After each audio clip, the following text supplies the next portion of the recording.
Hello, good day viewers, welcome back to another video. Here we have this improper integral here. The integral from 0 to infinity of e to the power of negative x times the natural log of x dx, right? Please subscribe to my channel, also like, comment and share. Okay, before we proceed, let us take note that the natural log of x is equal to the derivative with respect to n of x raised to the power of n, right?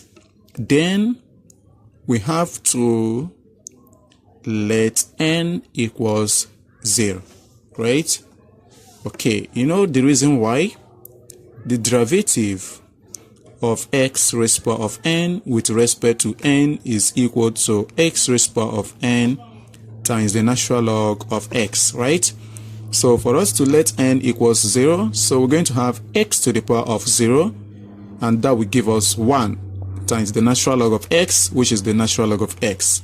For that reason, the natural log of x is equal to the derivative of x to the power of n with respect to n at n equals 0. Makes sense, right?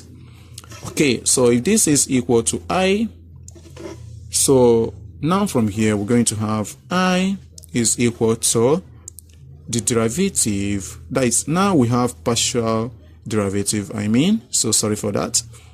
The partial derivative,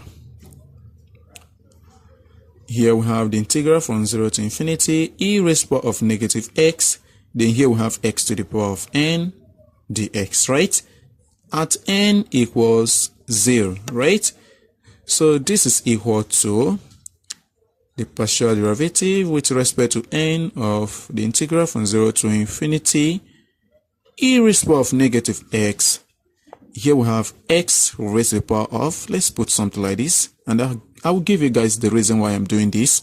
So n plus 1, then minus 1, here the x at n equals 0. Okay, now why the reason for this? Let us recall the gamma function. Here the gamma of n is equal to integral from 0 to infinity of e raised to the power of negative x times x raised to the power n minus 1 dx, right? So now you can see that this looks similar to this, but the only difference here is n plus 1, and here we have n, right? So which actually means that this integral here is just equal to the gamma of n plus 1, right? So here we have I is equal to the partial derivative with respect to n of the gamma of n plus 1 at n equals 0, right?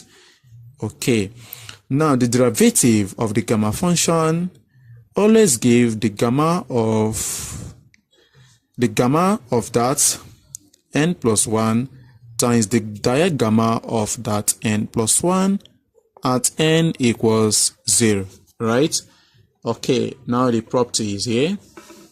So the derivative of gamma of x is equal to the gamma of x times the diagamma of x, right?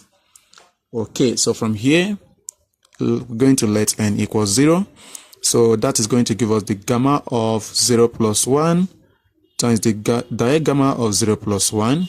So this is equal to the gamma of 1 times the diagamma of 1. So here gamma of 1 is 0 factorial, which is 1. Then the diagamma of 1 is just the Euler constant, right? Okay, how many of us are very familiar with this constant? Okay, so, and what is this constant? We call it the Euler Mascheroni constant, right? So that is the diagamma of 1 is equal to the negative Euler Mascheroni constant, and this is the right answer to the problem. Thank you for watching. Please do wait to subscribe to my channel. Please like, comment and share. Bye bye.